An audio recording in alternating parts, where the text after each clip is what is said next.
Yeah, actually, I cried whilst making this painting. I can cry out of loneliness, I can cry out of disaster, I can cry out of happiness when I'm in the studio.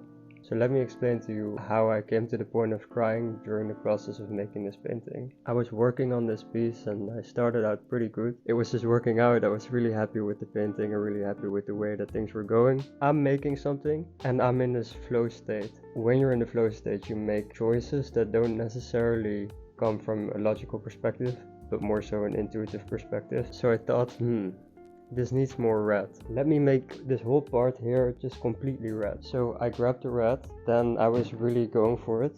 I grabbed the brush and I just did this whole thing. It looked disgusting. I wasn't happy with it at all. It looked nasty to me.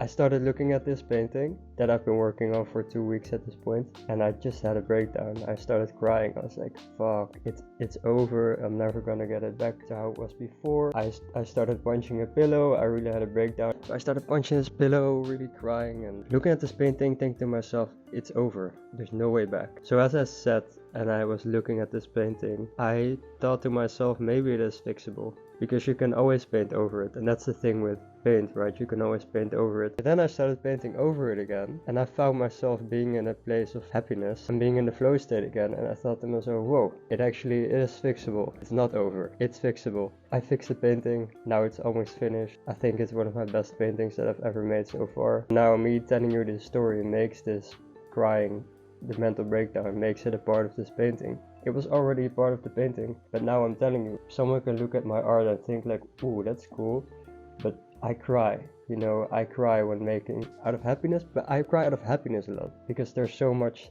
love flowing through me, and I'm in this happy state, and I'm just crying out of happiness. But this time I cried out of disaster, and that can sometimes happen, and in the end it's okay, because everything that's external and material doesn't fundamentally matter in the first place.